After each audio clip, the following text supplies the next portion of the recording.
एक समय की बात है, भगवान गौतम बुद्ध अपने शिष्यों के साथ बैठे हुए थे और उन्हें उपदेश दे रहे थे। तब उन्होंने अपने शिष्यों से कहा, क्रोध इंसान का सबसे बड़ा दुश्मन है। क्रोध करने वाला व्यक्ति खुद को तो हानि पहुंचाता ही है, साथ ही दूसरों को भी हानि पहुंचाता है। वह प्रतिशोध की आग में जलता है और अपने जीवन को बर्बाद करता है। उनके उपदेश खत्म हो जाने के बाद उनके शिष्यों में से एक शिष्य खड़ा होता है और उनसे बोलता है, तू एक ढोंगी है। तेरी बातें मनुष्यों के रहन सहन से विपरीत है। तू जो भी कहता है उसे अपने जीवन में अनुसरण नहीं करता और दूसरों को यह सब करने कहता है। जब उनका वह शिष्य गौतम बुद्ध को उल्टी सीधी बातें कह रहा था, तब गौतम बुद्ध ने कोई प्रतिक्रिया नहीं दी और वे शांत बैठे थे। लेकिन ऐसे में वह व्यक्ति और भी ज्यादा गुस्सा हो गया और गुस्से में आकर उसने गौतम बुद्ध के मुंह पर थूक दिया। इसके बाद भी महात्मा गौतम बुद्ध को गुस्सा नहीं आया और वे शांत थे। उन्होंने अपने चेहरे से थूक को पोंछा और वह चुपचाप बैठ गए। यह सब देखकर उस शिष्य को समझ नहीं आया कि वह क्या करे। गुस्से में आकर वह उस जगह को छोड़कर चला गया और अगले दिन अपने घर पहुंचा। जैसे ही वह अपने घर पहुंचा, तब तक उसका दिमाग शांत हो चुका था। दिमाग के शांत होते ही उसे इस बात का एहसास हुआ कि उसने कितनी बड़ी गलती की है, उससे पाप हुआ है। वह खुद को मन ही मन कहने लगा, यह मैंने क्या कर दिया? मैंने महात्मा बुद्ध का अपमान किया है। ऐसा पाप मैं कैसे कर सकता हूँ?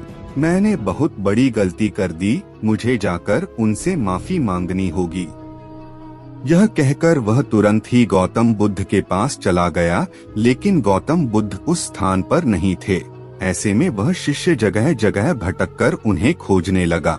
जैसे ही उसे महात्मा बुद्ध मिले तो वह उनके पैरों पर गिर गया और उनसे कहने लगा, मुझे माफ कर दीजिए, मुझसे गलती हुई है। मैंने आपका अपमान किया है। मैंने यह बहुत बड़ा पाप किया है। यह सब देखकर गौतम बुद्ध ने उससे कहा, शांत हो जाओ, क्या बात है, मुझे बताओ, तुम कौन हो? गौतम बुद्ध के यह पूछने पर वह शिष्य चौंक गया। वह सोचने लगा कि महात्मा बुद्ध मुझे कैसे भूल सकते हैं? मैंने तो उनका अपमान किया था।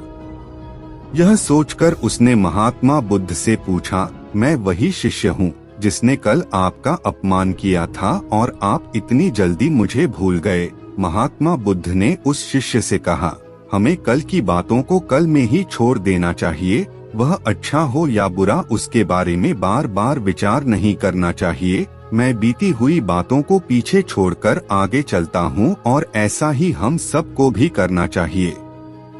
महात्मा बुद्ध की यह बातें सुनकर वह शिष्य और भी ज्यादा प्रभावित हुआ और उनसे बोला, मैं आज से आपकी सभी बातों को माना करूँगा। इस कहानी से हमें यह सीख मिलती है कि क्रोध करना इंसान के लिए सबसे खतरनाक है।